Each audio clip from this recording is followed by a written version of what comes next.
Hi, friends. After looking at the mathematical version of Boolean algebra, Boolean world, now it is time to see can we implement it electronically? And yes, we can implement electronically. And the best way of implementing any circuit that works for Boolean world, that means we need only two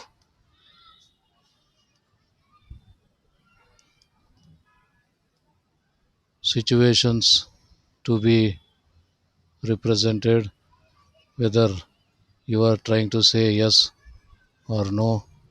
So to say yes, we can use a switch which is on, and to say no, you can use a switch which is off. A switch. So when you try to say electronically, that means you without mechanically moving any component, if you can turn on and off anything, yes, that's electronic version of a switch which we had seen can be taken up by something called a transistor. A transistor can be used as a switch. How does it use? The condition of a switch is when you say on, large current will flow, and when you say off, no current will flow, and the large current flows in the transistor circuit when you know that it is under saturation region, and no current will flow when you know that the transistor is working in cutoff region. If we can make the transistor to work in saturation cutoff region only and ensure that it doesn't get into active region even by mistake, then yes, a transistor circuit can behave like a switch. And these switches, if you arrange them in series or in parallel, as we have seen in our previous example, then various options are open. So if you can allow the switches to be connected at a convenient positions, then the various operations can be performed electronically. How can we? So let us begin with our simplest action, that is our not function. And we know that a common emitter circuitry, a common emitter circuitry is always the output, if you take from the collector, is always out of phase with the input. So if input says high, output says low. If input says low, output says high. That's what we had seen in our previous sessions. And if you uh, not just keep this in active region, in keeping this in active region, this was amplifying. So when input was increasing, output was decreasing. No, we are not interested in the following input. What we are interested in is the extremes to be followed. So make sure that the input applied, make sure that the input applied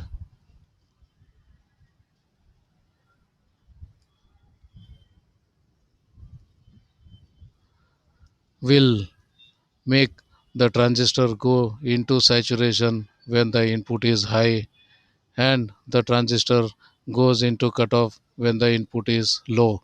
So when the input is low, the transistor should get into cutoff. Therefore, ensure that the base emitter junction gets reverse biased. So to confirm that base emitter junction gets reverse biased, one pull down supply is connected here. So when no input is connected, then we are sure that this is going to be in cutoff. When this is cut off, the full VCC is available here. So when the input is low, the output is VCC, that means which is high. When the input is high, in that case the current will flow, and this current guarantees the transistor to get into saturation.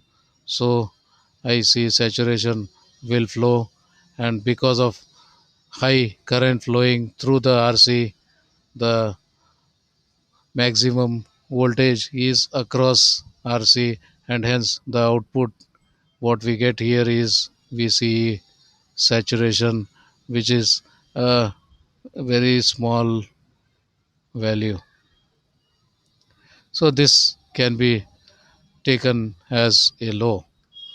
So when the input is low, output is high. When the input is high, output is low, and that's what we were talking about. So the input, the output. When the